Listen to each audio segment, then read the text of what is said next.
swimming enthusiasts, Cody Miller here, and welcome back to the channel. Cody Ledecky just smashed the world record in the 800-meter freestyle. It is the most impressive world record she's ever swam, and in this video, I'm gonna explain to you exactly why. Before we dive into Katie's race and do a little Q&A, we are gonna get a quick workout in.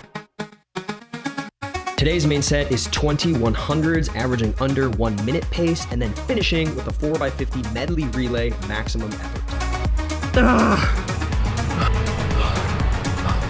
Good job. Wow, that hurt. It's been a minute since I've had a good distance set. Thank you for that.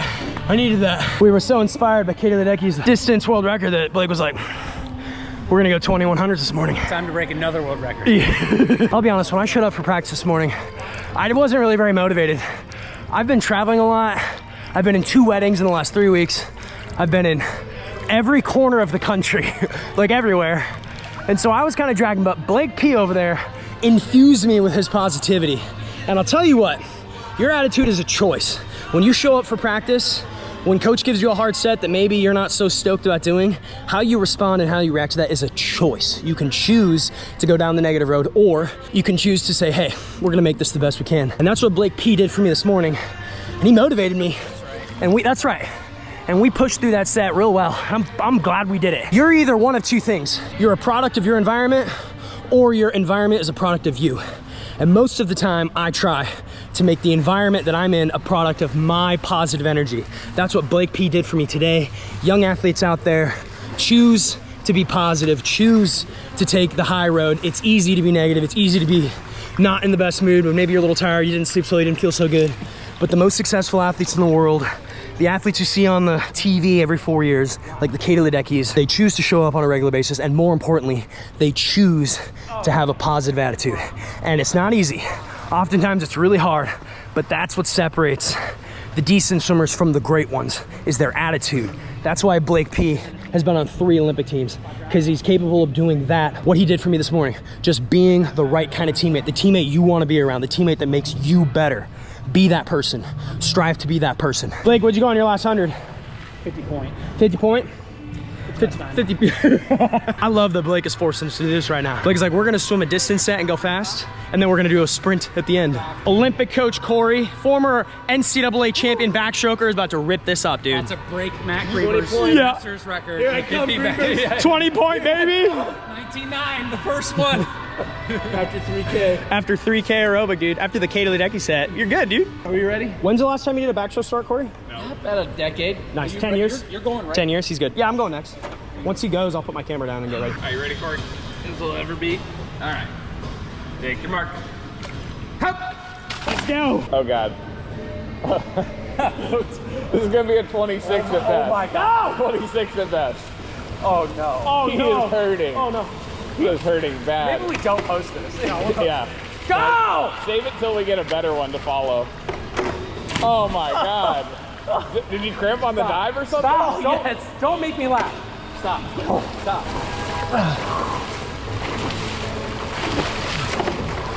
Oh, yeah. 25-9. We're flying, dude. Flying. Okay, give me the watch. Go, Blake. Go. Woo! Yeah. Oh, wow. That looked painful. Go, John, go. He's flying. Woo! So we were 29.5. 25.9. Oh. Ooh. Listen, for all the years that you forced Blake to just keep going and do things you didn't want to do. I did a 2-free with cramps. Today he made you. I didn't stop. It almost You're right, snapped you my didn't calf. stop. You didn't stop. Look, take out the 3K before and you're like a 21, you know? That's a 120. Yeah, that's an NCAA final relay right there. That was so much fun. And now I put up a post on my Instagram story yesterday asking for you all to send me questions. So now I'm gonna go ahead and sift through some of the best questions that you sent to me. But before we do that, let me give you my pitch as to why Cody Ledecky's most recent 800-meter world record is the most impressive record she's ever set. and why it solidifies her as the greatest female swimmer of all time. The last time Cody set a world record in this event was 9 years ago, when she was arguably in her prime. Between 2016 and 2018 was when Cody was at the peak of her swimming power. She was young in her 20s. Now, she's 28 years old. Prior to this world record, she was still one of the best in the world, but I think it was safe to say that people felt like she was probably past her prime, and the likelihood of her setting another world record was extremely low. Even the greatest swimmer of all time, Michael Phelps, the last time Phelps set a world record was in 2009. He swam 8 more years without going another world record. It's just insanely rare. Cody's already been on 4 Olympic teams. In my book, the reason she's the best female swimmer ever, this world record solidifies it because she just set a record after making 4 Olympic teams. She is way beyond where most female athletes peak in their career. It's unheard. This has never happened before. She's almost 30 years old. She still set a world record. It's remarkable. So let me know in the comment section down there below. Is Cody the greatest swimmer of all time? The greatest female swimmer of all time? Is this the most impressive world record she's ever swam? I think it is. Let me know down there below. And now let's take some of your questions. Gabriel asks, how can people still drop time past their swimming prime? Is there a new view on this after certain performances? As I just said, I think Cody Ledecky just showed that being in the prime of your career is a mindset. You're never too late to go a best time. That's what Cody Ledecky just showed us. That's why that race resonates with all of us, because we've all struggled to drop time, and Cody just went 9 years and did it again. So anyway, let's continue. Lucas asks, now that the 50s are an Olympic event, will you start training for the 50 breast? I think that I will make it a goal to make my Olympic trials cut for the next go round in the 50 and the 100 breast and maybe another event. But right now it's too early because I believe you have a 2-year window to qualify. So if I made my cut now, it wouldn't actually qualify for the 2028 trials. But I think I'll probably be at that meet working anyway in some capacity. So Celine asks, will you be doing any broadcasting for some major swimming events in the future? Great question. Yes, I will be doing some official broadcasting very soon. I can't share any details with you, but one of the biggest meets of the year, I literally just got the contract for that. I will be doing some of the commentating, doing the Rowdy thing. You know, I've been spending a lot of time and hanging out with Rowdy and learning, and so yeah, I'm gonna be doing some of that. I think it'll be fun. Jonah asks, what are the best exercises in the gym for a 50 breaststroke? Just breaststrokers in general: squats, back squats, front squats, and weighted chin-ups. You need to be able to do at least 10 chin-ups unbroken. And once you're capable of that, start adding weight. Put a 5-pound plate between your legs. Put a 10-pound weight between your legs. Can you do 5 chin-ups with 15 pounds between your legs? Building up to that. Aiden asks, have you ever thought about doing a swim clinic in Canada? Yes. You may or may not know this, I'm half Canadian. I'm actually going to Canada in a few weeks. My family and I are driving up there, and I would love to do that. If you're interested in booking me for a swim clinic, send me an email to CodyMillerShow@gmail.com, and I will respond to that email, and who knows, maybe I'll be racing you at your home pool sometime soon. Forensic Swimmer asks, are you going to Masters Long Course Nationals in August? I wish. I will be competing in Masters events in the coming years soon. It's just I'm in another wedding that same way. I can't go. I wish I could go. I won't be there. There's nothing better than a neutral grip chin up, or a standard chin up is good. Romano asks, how do you feel about retired swimmers getting back for trials in the 50 events? I love it. I am psyched. Like, I know a lot of people that are getting back in the water a few days a week to try and make a cut coming up. However, I will say, I think that it's gonna be a lot harder than people realize. The 50 cuts will be hard. Like, the 50 freestyle cut is a hard cut to make. They're fast. So it's not as if all of a sudden everybody's just gonna be able to go to Olympic trials. Like, they're gonna be tough, but it's great. I love it. I'm excited. It's fun. Christine asks, I'm a master swimmer swimming by myself who needs help with workouts. Any advice? Well, I can plug Blake and I's program, UnderdogSportsPerformance.com. If you're interested in getting programming, workouts, whatever you need. We work with a variety of athletes. Young, aspiring swimmers, 12 and up, master swimmers. I've got some in their 70s and everyone in between. So if you're interested in working with me or Blake or another Olympian, check out UnderdogSportsPerformance.com. Josh asks, what is your favorite part about being the lead clinician for USA Swim Clinics? Thank you for asking. Yes, so like one of my jobs is I'm the chief clinician for USA Swim Clinics. So I do a handful of swim clinics a year. I try to do 1 or 2 a month. I travel to various states, visit a club, I give a motivational speech. Everyone gets to meet me, wear an Olympic medal. I get in the water, show you drills, some of my favorite things to do in the water, and then everyone gets to race me. My favorite part of that is just meeting all the young athletes from all over the country, and I get to travel to really cool places. Just a few weeks ago, in the same weekend, I was in Mystic, Connecticut. I swam in a YMCA pool right on the coast of Connecticut. It was beautiful, it was super fun. And then the next day, I was outside of Denver in Loveland, Colorado in the mountains. Like being able to do stuff like that, being able to travel and meet people and just swim and race everyone, like that, it's probably my favorite of all the jobs I have. It's one of my favorites. Suva asks, I'm just starting again with competition swimming. Tips for dealing with nerves.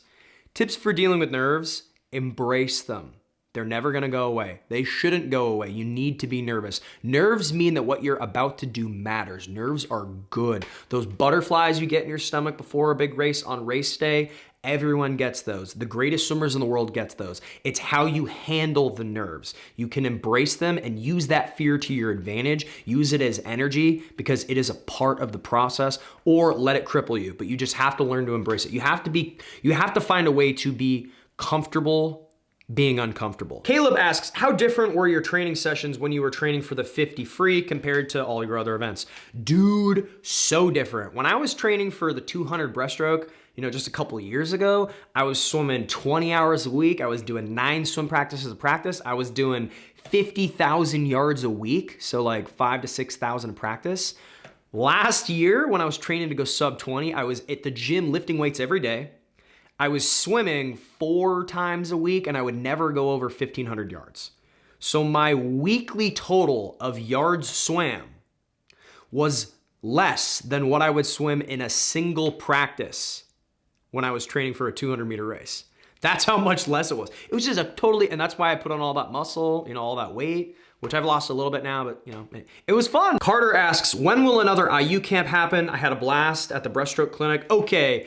I'm glad that you came to that. We are gonna have another breaststroke clinic this year. I believe we're gonna do it in October, so TBD on that, but follow me on Instagram for more information.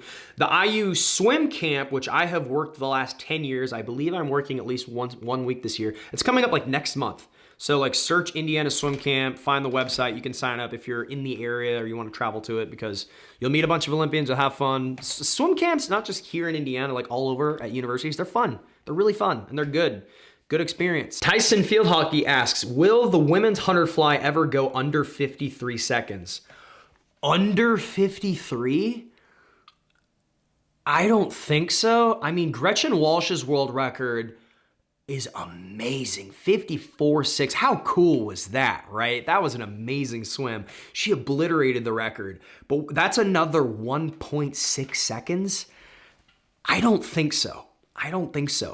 It's possible, but I don't think so. I feel like maybe 53 could potentially be possible, but then a full another second to go under 53. No, but the question now is like, is Gretchen gonna go even faster this summer at World Championships or at the US World Championship trials here in Indianapolis just up the road for me? I cannot wait to go watch. I'm so excited. Zach asks, where is your favorite location swimming took you? Probably Croatia because I got to see some of the places that they filmed Game of Thrones and it was beautiful. As far as if I had to pick a country, I loved Australia. I've really loved Australia every time I've ever gone. I would love to go back. I've been very lucky that I've got to go to some cool places. JT asks, do sponsorships with swim companies come with financial payments or just free gear? The majority of the sponsorships that you see for national team athletes, at least here in the United States, most of them have very little finances attached to it. Most of it is free gear. Now, if you're a Katie Ledecky or a Caleb Dressel, that's different. Some of those contracts are hundreds of thousands of dollars. Plus, there are some good Olympic athletes, again, that have contracts with certain companies that may be in the $30,000 to $50,000 range, but those are very, very rare. The landscape for swimming sponsorships right now is the worst that it's ever been before. It just is. For a million different reasons that I don't need to get into. Javier asks, what's your favorite movie series? Ooh, I mean, Harry Potter. I like Star Wars. I love Lord of the Rings. I love all the Marvel movies. I just saw Thunderbolts. It was amazing. I loved it. I'm very excited for Fantastic Four. I just love good movies, man. Okay, ladies and gentlemen, that's gonna wrap it up for our little Q&A session today. I hope you had fun joining me. Thank you for your submissions. I will be doing more of these in the future. Announcements: if you'd like a personalized video from me to you or someone you know for whatever reason, I am available on Cameo. Long course season is here. You wanna pick me up, you wanna pump me up, you want a video from me, right there. Sometimes I Swim merch is available on the merch store, CodyMillerSwim.com. Get coaching, guidance, mentorship from me and other Olympians. Head to UnderdogSportsPerformance.com. Sign up. You can get a meeting with me, and maybe I'll be coaching you up sometime soon. New videos every single Wednesday, and until my next one, I will see you all